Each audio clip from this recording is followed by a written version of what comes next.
Assalamualaikum warahmatullahi wabarakatuh.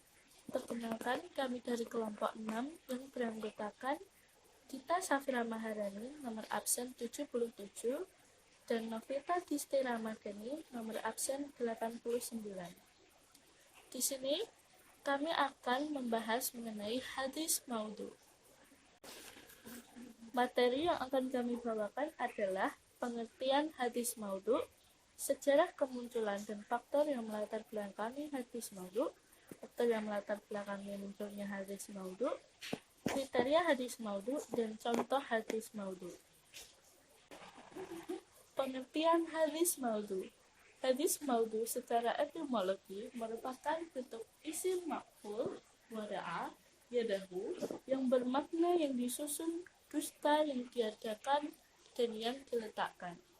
Sedangkan dari segi terminologi, ulama hadis mengartikan hadis maudhu yaitu sesuatu yang dinisbatkan kepada Rasulullah SAW secara mengada-ngada dan dusta yang tidak beliau sabdakan, beliau kerjakan, dan beliau takdirkan.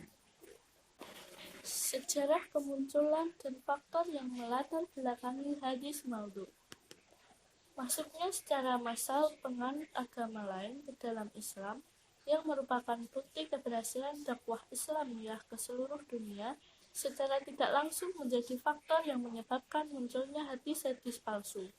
Tidak bisa diingkari bahwa masuknya mereka ke Islam, di samping ada yang benar-benar murni, tertarik, dan percaya kepada ajaran Islam yang dibawa oleh Nabi Muhammad, tetapi ada juga segolongan mereka yang menganut agama Islam hanya karena terpaksa tunduk pada kekuasaan Islam pada waktu itu. Golongan ini kita kenal dengan kaum munafik dan zindik.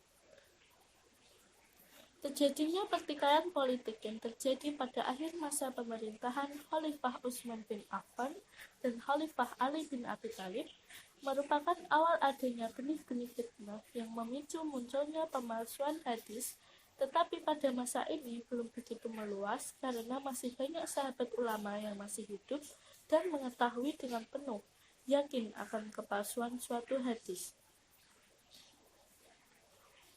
Terpecahnya umat Islam menjadi beberapa golongan politik dan keagamaan menjadi pemicu munculnya hadis maudhu. Masing-masing pengikut kelompok ada yang berusaha memperkuat kelompoknya dengan mengutip dalil-dalil dari Al-Quran dan hadis, menafsirkan atau mentawilkan Al-Quran dan hadis menyimpang dari arti sebenarnya, sesuai dengan keinginan mereka.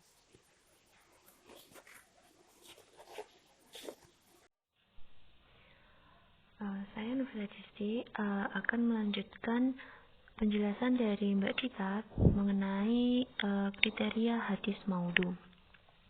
Ciri-ciri hadis maudhu yaitu yang pertama adalah pengakuan dari pemalsu itu sendiri, seperti yang dijelaskan beberapa contoh di atas tadi. Selanjutnya yang kedua yaitu terdapat keganjilan dan rusak maknanya. Yang ketiga, bertentangan dengan ketetapan Alkitab dan As-Sunnah. Selanjutnya, ada ciri-ciri hadis yang berkaitan dengan rawi atau sanadnya. Yang pertama, ditemukannya indikasi yang semakna dengan pengakuan orang yang memasukkan hadis. Seperti seorang periwayat yang mengaku meriwayatkan hadis dari seorang guru yang tidak pernah bertemu dengannya. Yang kedua, periwayatnya dikenal sebagai pendusta dan tidak ada jalur lain yang periwayatnya thiqoh meriwayatkan hadis itu. Yang ketiga, periwayatnya mengaku sendiri membuat hadis tersebut. Selanjutnya yaitu ciri-ciri hadis maudhu yang berkaitan dengan matan. Yang pertama, kerancuan redaksi atau kerusakan maknanya. Yang kedua, berkaitan dengan kerusakan makna tersebut, Ibnu Jauzi berkata, saya sungguh malu dengan adanya pemalsuan hadis. Dari sejumlah hadis palsu, ada yang mengatakan, siapa yang sholat, ia mendapatkan 7 buah gedung. Pada setiap gedung ada 70.000 kamar. Pada setiap kamar ada 70.000 tempat tidur. Pada setiap tempat tidur ada 70.000 bidadari. Perkataan ini adalah rekayasa dan tidak terpuji. Yang ketiga, setelah adakan penelitian terhadap suatu hadis, ternyata menurut ahli hadis tidak terdapat dalam hafalan para rawi dan tidak terdapat dalam kitab-kitab hadis. Selanjutnya yang keempat yaitu perkataan di atas tidak diketahui sumbernya. Yang terakhir yaitu hadisnya bertentangan dengan petunjuk Al-Quran yang pasti. Selanjutnya contoh hadis maudhu. Hadis yang pertama yaitu man fariha bidukhuli ramadhana karamallahu jasadu alan nairon, yang artinya barang siapa yang bergembira dengan datangnya bulan Ramadan, maka Allah Subhanahu wa taala mengharamkan jasadnya untuk masuk ke neraka. Nah, hadis ini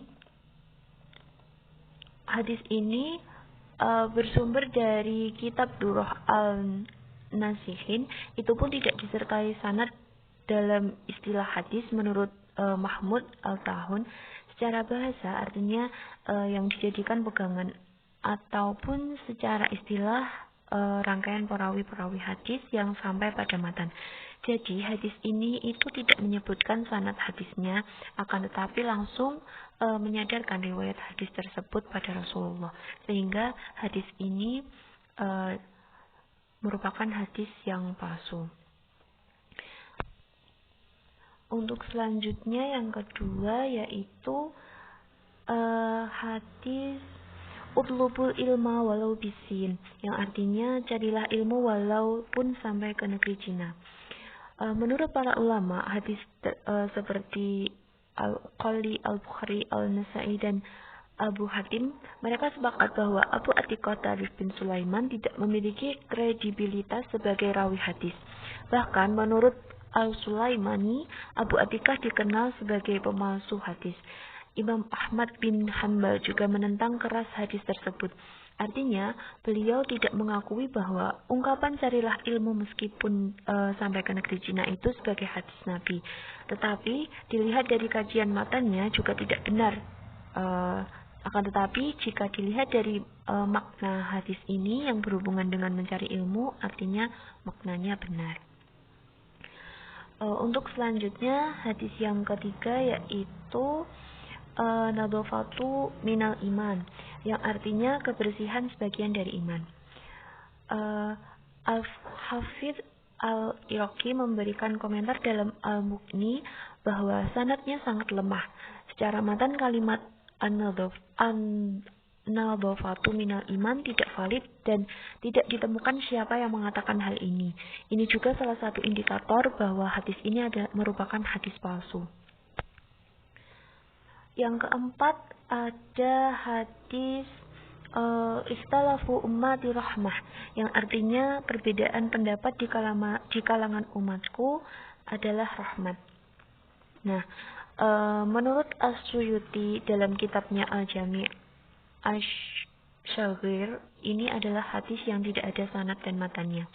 Hadis tersebut tidak dikenal di kalangan para ulama hadis dan tidak menemukan bahwa hadis itu memiliki sanad yang sahih, lemah atau maudhu.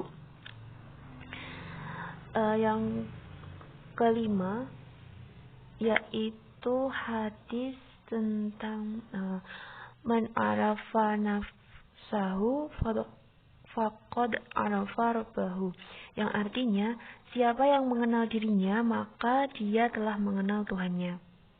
Nah, hadis ini disebutkan dalam kitab Al-Hawi lil Fatawa karangan Imam Suyuti dalam karyanya Al-Hawi lil Fatawa pada sub bahasan Al-Qaulul Ashbah fi hadis man arafa nafsu faqad arafa rabbahu. Terkait persoalan orientitas, An-Nawawi menegaskan bahwa ungkapan itu tidak mempunyai validitas yang kuat sebagai hadis Nabi. Jadi hadis ini merupakan hadis palsu. Nah, sekian presentasi dari kelompok kami.